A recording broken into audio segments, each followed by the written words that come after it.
उस महान शक्तिदान ने भी यही कहा था कि तेरा नाम तेरे रास्ते की सबसे बड़ी रुकावट है। परंतु तब समय बीत चुका था, लेकिन अब फिर समय तेरी मुट्ठी में है। मेरा कहा मान ले बालिक, महान जोगी तुझसे लगी लिपटी बातें नहीं कर रहा। एक बार अपना नाम बदल कर देख ले कि तेरे भाग में क्या लिखा है। ये समय भी हाथ से निकल गया तो फिर और चक्रों में भटकता फिरेगा। मुझे सीताराम की बात सुनकर फिर दादाजान की कही हुई बातें याद आने लगीं। उन्होंने भी पहले यही मशवरा दिया था कि जितनी जल्दी मुमकिन हो मेरा नाम आज़र से तब्दील करके कुछ और रख दिया जाए। फिर उन्होंने वक्त गुजर जाने की बात भी की थी और अब सीताराम कह रहा था कि वक्त फिर मेरी मुट्ठी में आ गया है। मेरा जहन उलझने लगा। मेरी माँ की भी यही ख्वाहिश थी कि मेरा नाम बदल दे, लेकिन मौत ने उसे दिल की हसरत पूरी करने की मोहलत ना दी। मैं माजी में गुम होकर गोते लगा रहा था जब मेरे जहन में दीवाने मलंग का ख्याल उभरा। उसने भी इशारे किनायों में एक बार कहा था कि बंदर से मच्छिंदर बन जा, दुम दबाकर दम साध ले। मैंने संजीदगी से गौर करना शुरू किया। फिर कबल इसके कि मैं कुछ कहता, जोगी सीताराम ने ठोस लहजे में कहा, अब सोच विचार करना छोड़ दे मूर्ख, आज़र को अपने अंदर दफन कर ले, रतन कुमार बन जा, इसी में तेरी मुक्ति है। लेकिन रतन कुमार ही क्यों? मैंने सोचा, क्या मेरा नाम मुसलमानों जैसा नहीं हो सकता? उसी लम्हे सीताराम ने मेरे बाजू पर अपनी गिरफ्त मजबूत कर ली। मुझे ऐसे लगा जैसे मेरे सोचने समझने की कुवत तेजी से ज़ायल हो रही हो। उसकी पुरस्रार कुवत ने मुझे फिर बेबस कर दिया। सामने काली के मंदिर का चमकता हुआ कलश नजर आ रहा था। सीताराम ने कोई अश्लोक पढ़ना शुरू कर दिया। मेरे दिल की हालत गैर होने लगी। मेरा जहन माऊफ हो रहा था। मुझे यूं महसूस हो रहा था जैसे मैं सोते में चल रहा हूँ। मंदिर की सीढ़ियाँ सामने आईं तो मैं एक लम्हे को हिचकिचाया, लेकिन सीताराम की गिरफ्त और मजबूत हो गई। वो लंबे लंबे डग भरता सीढ़ियाँ अबूर करता हुआ काली के बड़े मंदिर में दाखिल हो गया। बड़े मंदिर के चबूतरे पर पंडित पुजारियों की टोलियां इधर उधर जमा थीं। उनमें नौजवान भी थे, उधेड़ उम्र वाले भी थे और कुछ ऐसे बूढ़े भी थे जो कब्रों में पाए लटकाए बैठे थे।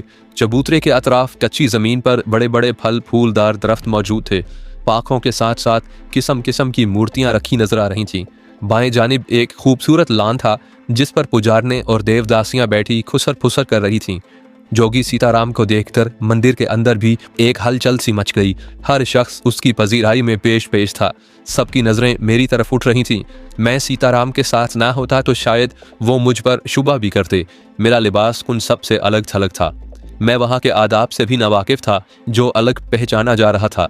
सीताराम को लोगों ने घेर लिया, उसकी खैरियत दरियाफ्त करने लगे, उसके पैरों को छूने लगे। मंदिर का बड़ा पुजारी भी बाहर आ गया। वो एक हट्टा कट्टा और भारी भरकम शख्स था। उसको देखकर भी राम राम की आवाज़ें गूंजने लगीं। लेकिन बड़े पुजारी ने भी सीताराम के घुटनों को हाथ लगाकर प्रणाम किया तो मुझे उसकी बड़ाई का अंदाज़ा हुआ। बड़े दिनों बाद दर्शन दिए जोगी महाराज। बड़े पुजारी ने बड़ी अकीदत से कहा, अब आए हो तो कुछ अरसा देवी के चरणों में भी टेक कर बैठना। अभी कुछ काम काज बाकी रह गया है, मुझे कहीं दूर जाना है। सीताराम ने मेरी सिमत कन अखियों से देखते हुए जवाब दिया, समय मिला तो दोबारा इत्मीनान से आऊँगा। एक दो रोज तो सेवा करने की मौका दोगे। बड़े पुजारी ने इसरार किया तो सीताराम ने सिर्फ एक दिन की हामी भर ली। फिर मेरा तारुफ करवाने लगा। बड़े पुजारी ने पहली बार मुझे ध्यान से देखा, फिर बोला, तुम्हारी बात ही कुछ और है महाराज। उसने सांस भर कर कहा, तुम जिसके सर पर अपना हाथ रख देते हो वो कुंदन बन जाता है। मैं इस माहौल से उकताने लगा था। उनकी भांत भांत की बोलियां मेरी समझ में नहीं आ रही थीं। मेरा दिल चाह रहा था कि कपड़े फाड़ कर मंदिर से भाग जाऊं, लेकिन सीताराम का खौफ तारी था जिसने मेरे कदम रोक रखे थे। मैं अपना दिल बहलाने की खातिर इधर उधर देख रहा था जब मेरी नज़र एक पुजारी पर जाकर थम गई। वो चबूतरे के दाएं जानिब एक सतून से टेक लगाए बैठा था। वो शायद वाहिद पुजारी था जो जोगी सीताराम के इस्तकबाल को खड़ा नहीं हुआ था। उसकी उम्र 30-32 से ज़्यादा नहीं रही होगी, लेकिन वो बड़ा पुरवक़ार लग रहा था। उसकी आंखों की चमक में कोई बात ऐसी ज़रूर थी जो उसकी शख्सियत को उजागर करती थी। इत्तफाकन मेरी और उसकी नज़रें चार हुईं तो उसने अपनी जगह कसमसाना शुरू कर दिया। उसकी तजर्बेकार निगाहें मेरे वजूद के अंदर झांकती महसूस हो रही थी। उसकी तरफ देखकर ऐसा लगता था जैसे वो मुनफरिद शख्सियत का मालिक हो। वो मुझे टिकटकी बांधे देख रहा था। उसकी आंखों के रंग बार बार बदलते महसूस हो रहे थे। मुझे हंसी आ गई। शायद सीताराम की तरह उसने भी मेरे भविष्य में झांक गया था जो इतने गौर से देख रहा था। सीताराम बड़े पुजारी से बातों में मशगूल था जब मैंने उसे अचानक चौंकते देखा। ऐसे लगा था जैसे उसने अपने आसपास कोई खतरा महसूस किया हो। फिर उसने पलटकर उसी पुजारी की तरफ देखा जो मेरी शख्सियत में दिलचस्पी ले रहा था। बड़े पुजारी की नजरें भी उसकी जानिब घूम गई। शायद वो पुजारी भी मोहतात हो गया था, जो उसने बड़ी तेजी से मेरी तरफ से अपनी तवज्जो हटा ली। सांस खींचकर उसने अपनी आंखें बंद कर ली थी। अंदाज ऐसा था जैसे योगा के किसी खास आसन की मश्क कर रहा हो। मेरे अंदर तजस्सुस बेदार होने लगा। सीताराम का चौंक कर उस पुजारी की तरफ देखना, पुजारी का मेरी तरफ से यकलफ्त बेनियाज होकर सांस खींचकर आंखें बंद कर लेना, ये बातें महज इत्तफाक नहीं हो सकती थी। कोई ना कोई बात जरूर थी जिसने सीताराम के चेहरे पर तफक्कुरात पैदा कर दिए थे। ये घमंडी अभी तक काली के चरणों से लगा बैठा है। सीताराम ने मध्यम आवाज में बड़े पुजारी को मुखातिब किया। 2 महीने पहले जोधिया की तरफ गया था, फिर वापस आ गया। बड़े पुजारी ने स्पाट लहजे में जवाब दिया। तुम इसे घमंडी कह रहे हो महाराज, तो फिर ठीक ही होगा, परंतु तुम उसके मन के भेद नहीं देख सकते, मैं देख रहा हूं। सीताराम ने बेहद संजीदगी से कहा।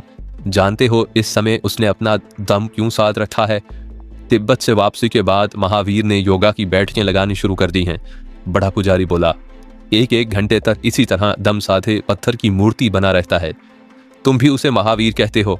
सीताराम ने बड़े पुजारी से सवाल किया। अब सभी उसे इसी नाम से याद करते हैं। बड़े पुजारी ने पूछा।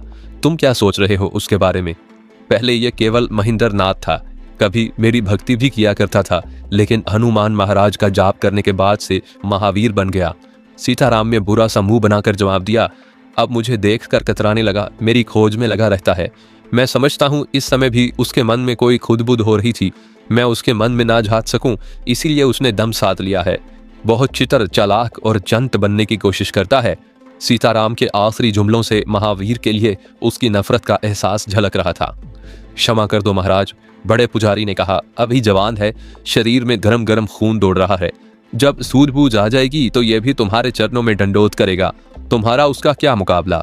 सीताराम ने कोई जवाब नहीं दिया, लेकिन मैं महसूस कर रहा था कि महावीर को देखने के बाद उसकी तबीयत मकदर हो गई थी। बड़ा पुजारी भी उसकी कैफियत भांप चुका था। वो इसरार करके मुझे और सीताराम को मंदिर के अंदर ले गया, जहां काली की कादावर मूर्ति मौजूद थी। मेरे लिए वो लम्हे बड़े सबर आजमा थे, लेकिन मैंने जब्त से काम लिया। मंदिर के बड़े पुजारी ने ताली के चरणों में बैठकर अश्लोक पढ़ा। फिर सीताराम ने मेरा हाथ थामकर मूर्ति के कदमों में बिठा दिया। मेरे दिल की धड़कनें तेज होने लगीं, लेकिन मेरे पास फरार का कोई रास्ता नहीं था। वालिक, सीताराम ने बड़ी गंभीर आवाज में मुझे मुखातिब किया। देवी के सामने हाथ बांध ले, सच्चे मन से वचन दे कि तू कभी मेरे साथ धोखा नहीं करेगा, हमेशा मेरी आज्ञा का पालन करेगा। मेरा जी उलटने लगा। एक मूर्ति के सामने हाथ बांधना, उसको गवाह बनाकर अहदो पैमान करना, वो सब कुछ मुझे अजीब लग रहा था, लेकिन मैं सीताराम की पुरस्रार कुव्वतों के जाल में फंस चुका था। मैंने जल्दी उसके कहे हुए अल्फाज दोहरा दिए, फिर उठ खड़ा हुआ। धन्य हो बालिक रतन कुमार, बड़े पुजारी ने मेरे सर पर हाथ रखकर आशीर्वाद दिया। जोगी महाराज ने तुझे अपने चरणों में जगह दी है, तेरे सर पर हाथ रख दिया है तो तू भी कुंदन बन जाएगा। पर एक बात का ध्यान रखना, अब पलटकर पीछे की ओर देखने की भूल कभी ना करना, इसी में तेरी मुक्ति है। बड़े पुजारी ने आशीर्वाद देने के बाद पीतल के बर्तन से गुंदा हुआ संदल और ना जाने क्या शय उठाकर मेरे माथे पर लगाई। उसके बाद मुझे वैसे ही गेरवे रंग का लिबास पहनाया गया जो दूसरे पंडित पुजारियों ने पहन रखा था। दिन भर हमारी आवभगत होती रही। बड़े पुजारी के कहने पर मंदिर की पुजारनों ने भी मेरे रतन कुमार बनने पर काली के सामने जमा होकर भजन गाए। पुजारियों और पंडित की निगाहें उनके जिस्मों पर गिद्ध की तरह मंडलाती रहीं, लेकिन उन सब की निगाहें बार बार मेरे चेहरे की जानिब उठ रही थीं। वो मुझे नया पखेरू जानकर मुझ पर अपनी अदाओं के जाल फेंक रही थी, निगाहों निगाहों में बातें कर रही थी। मैं मजबूरन खामोश बैठा खून के घूंट पीता रहा, लेकिन ना जाने क्यों उस वक्त भी मेरे ज़हन के एक एक गोशे में पुजारी महावीर का तस्वुर रह रह कर बेदार हो रहा था। उस रात सीताराम बड़े पुजारी का मेहमान था। रात के खाने के बाद वो बड़े पुजारी के साथ मंदिर के अंदर चला गया। मेरे लिए मेहमान खाने में एक कमरे का बंदोबस्त कर दिया गया। मैं रुखसत होने लगा तो सीताराम ने करीब आकर दबी ज़बान में कहा, यह काली का पवित्र मंदिर है बालिक, यहाँ कोई भूल न कर बैठना और पंडित पुजारियों से भी दूर दूर ही रहना। हम सवेरे ही निकल चलेंगे। सीताराम की बात मेरी समझ में सिर्फ इसी हद तक आ सकी कि मैं किसी देवदासी या पुजारन को रात अपने कमरे में बसर करने की इजाज़त ना दूं। मैं यूं ही असबाक में सर हिलाकर एक पुजारी के साथ अपने कमरे में आ गया। वो रात मेरी जिंदगी की सबसे भारी रात थी।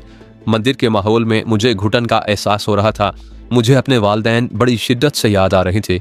दादा जान की बातें मेरे जहन में गूंज रही थीं।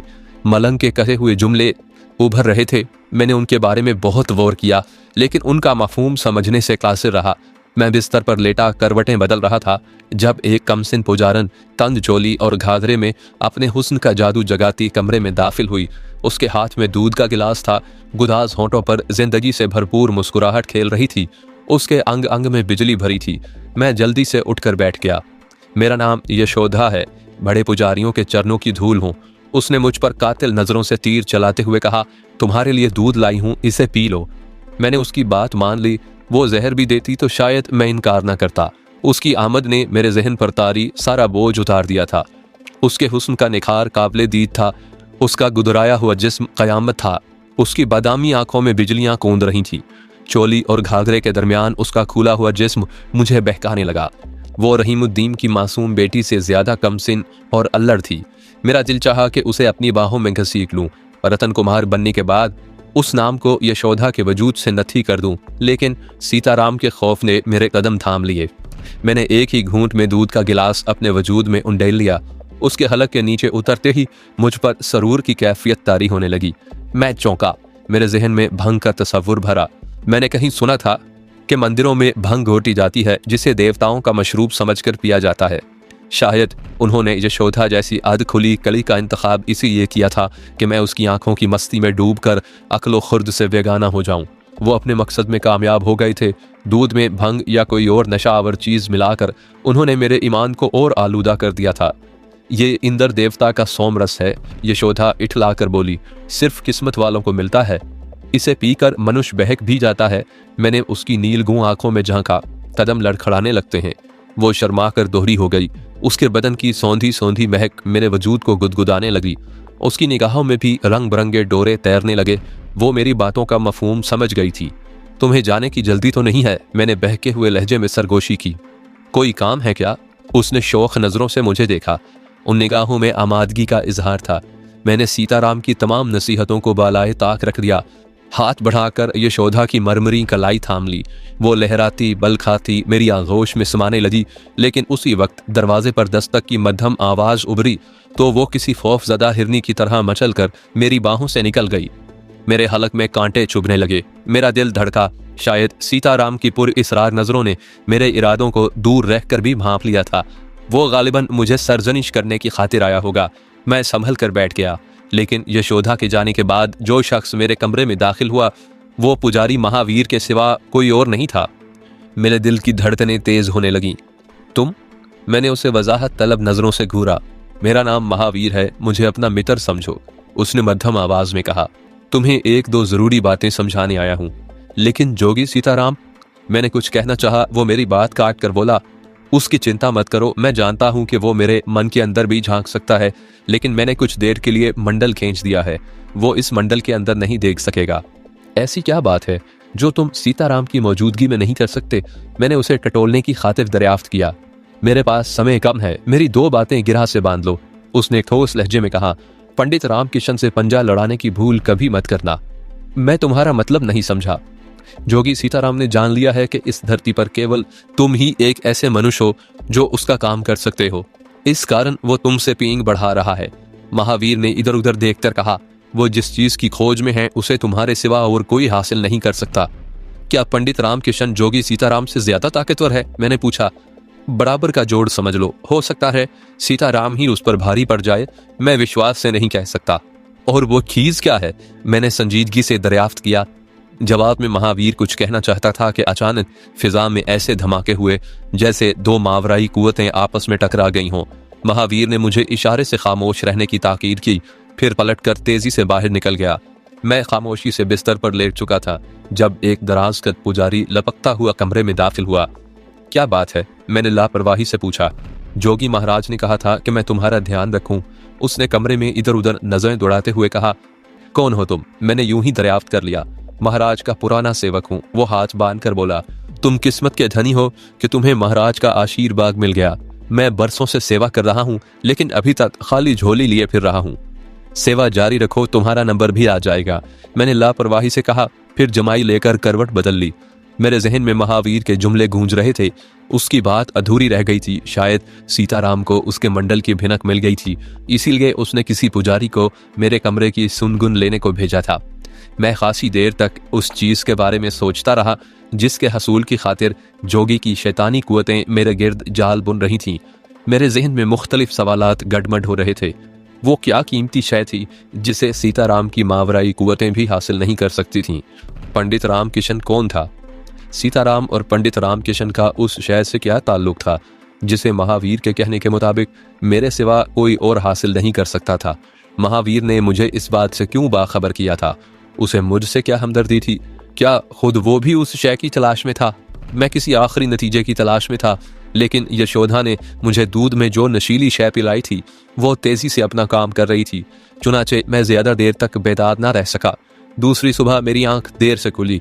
मैं चाहता था कि काली के मंदिर से जाने से पहले एक बार और महावीर से मुलाकात कर लूं, लेकिन मुझे उसका मौका नहीं मिला। नाश्ते से फारिग होने के बाद जोगी सीताराम ने मंदिर के बड़े पुजारी से इजाजत ली और मेरा हाथ थामकर बाहर आ गया। मैंने आखिरी वक्त तक इधर उधर देखा, लेकिन महावीर कहीं सामने मौजूद नहीं था। मेरा जहन फिर उलझने लगा। हमारा सफर बड़ा तवील था। हम ढाका से कलकत्ता गए, वहां से बनारस, इलाहाबाद और अमृतसर होते हुए हिमालय की बर्फ पोश पहाड़ियों की तरफ निकल गए। सीताराम बड़ा सख्त जान जोगी था। सफर के दौरान भी वो पूरी तरह चाको चौबंद नजर आ रहा था। शुरू में मेरी हालत गैर रही। मैं सफर से उकता जाता, लेकिन फिर मैं भी ढीठ बन गया। मैं मजहब से जितना दूर होता जा रहा था, उतना ही मेरे अंदर का गुबार बढ़ता जा रहा था। रास्ते भर सीताराम मुझे अपनी जिंदगी के अजीब और गरीब किस्से कहानियां सुनाता रहा। देवी देवताओं के बारे में जानकारी करवाता रहा। उसने मुझे कई जाप याद कराए। वो मुझे बार बार बावर करवाता था कि दुनिया में सबसे बड़ी चीज ताकत है। देवता का जाप, जिसकी मुख्तलिफ मुद्दत होती है, इंसानों को फौलाग बना देता है। वो कुंदन हो जाता है, फिर उसे किसी चीज की हाजत नहीं रहती। वो जो चाहता है पलक झपकने में मिल जाता है। मंतर के बैल उसकी ख्वाहिश पूरा करने में पेश पेश रहते हैं।